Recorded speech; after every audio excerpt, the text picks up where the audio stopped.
Bonjour ou bonsoir, selon l'heure à laquelle vous nous regardez. Je suis chroniqueuse audio et animatrice de podcast à l'ODJ Média, et je vais vous lire fidèlement une chronique signée Salma Chmantiwari. Elle s'intéresse aux probiotiques, à leur rôle réel sur le transit intestinal et à ce qu'ils peuvent, ou non, apporter à notre santé digestive.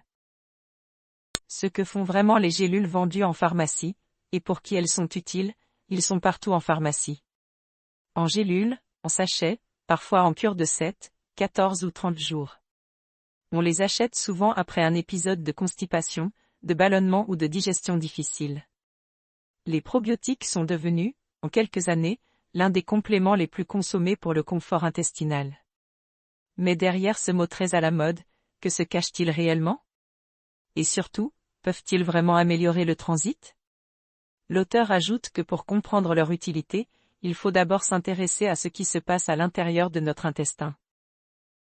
Le microbiote intestinal, un organe invisible mais essentiel. L'intestin n'est pas un simple tuyau digestif. Il abrite des milliards de bactéries, virus et levures qui forment ce qu'on appelle le microbiote intestinal. Cet écosystème joue un rôle clé dans la régulation du transit, la fermentation des fibres, la production de certaines vitamines, l'immunité, et même la communication avec le cerveau. Lorsque cet équilibre est perturbé, stress, alimentation pauvre en fibres, antibiotiques, sédentarité, le transit peut ralentir, entraînant constipation, inconfort abdominal et sensation de ventre lourd. L'auteur affirme que pour elle, c'est cet équilibre fragile qui explique de nombreux troubles digestifs du quotidien. Probiotiques, définition simple.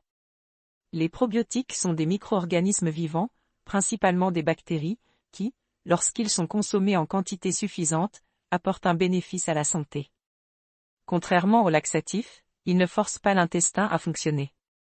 Leur action est indirecte, progressive, et plus physiologique. En pharmacie, on trouve principalement des souches issues des familles, Lactobacillus, Bifidobacterium. Parfois Saccharomyces boulardii, une levure. Chaque souche a un rôle spécifique. Et c'est là que beaucoup de consommateurs se trompent, tous les probiotiques ne font pas la même chose. L'auteur souligne que cette confusion est à l'origine de nombreuses déceptions. Constipation, pourquoi les probiotiques peuvent aider la constipation fonctionnelle, la plus courante, est souvent liée à un manque de fibres, une hydratation insuffisante, un transit trop lent, une flore intestinale appauvrie. Certaines souches probiotiques ont montré une capacité à augmenter la fréquence des selles, améliorer leur consistance, réduire les ballonnements, stimuler légèrement la motricité intestinale. Elles agissent notamment en produisant des acides gras à chaîne courte, qui nourrissent la muqueuse intestinale et favorisent un environnement propice au transit. L'auteur pense toutefois qu'il est essentiel de rappeler que ces effets ne sont ni immédiats ni universels. Pourquoi ça ne marche pas chez tout le monde? C'est l'un des points les plus importants à expliquer. Les probiotiques ne sont pas une solution miracle immédiate. Ils fonctionnent mieux si la constipation est modérée, la cure dure au moins 2 à 4 semaines, l'alimentation est adaptée, fibres, eau, la personne n'a pas de pathologie digestive sous-jacente. Chez certaines personnes, la constipation est mécanique, hormonale ou liée à des médicaments, dans ces cas-là, les probiotiques seuls ne suffisent pas. L'auteur rappelle que c'est précisément là que naissent les incompréhensions et les attentes irréalistes. Probiotiques vs laxatifs, une différence fondamentale: les laxatifs stimulants provoquent une contraction artificielle de l'intestin. Ils sont efficaces à court terme, mais peuvent entraîner une dépendance. Les probiotiques, eux, respectent le fonctionnement naturel, agissent lentement mais durablement, visent à restaurer l'équilibre intestinal plutôt qu'à forcer le transit. C'est pour cela qu'ils sont souvent recommandés en prévention ou en traitement de fond. Comment les utiliser intelligemment?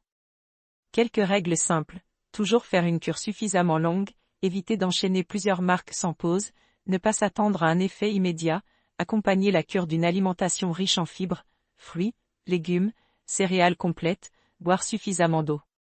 Et surtout, écouter son corps.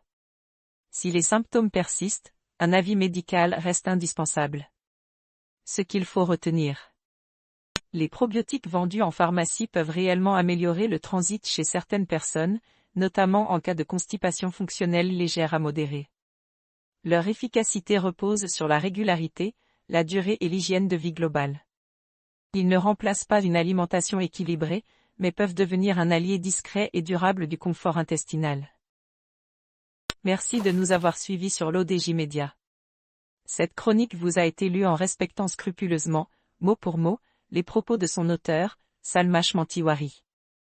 Nous continuerons à décrypter les sujets de santé et de bien-être avec rigueur et pédagogie. Rendez-vous très bientôt pour une nouvelle chronique.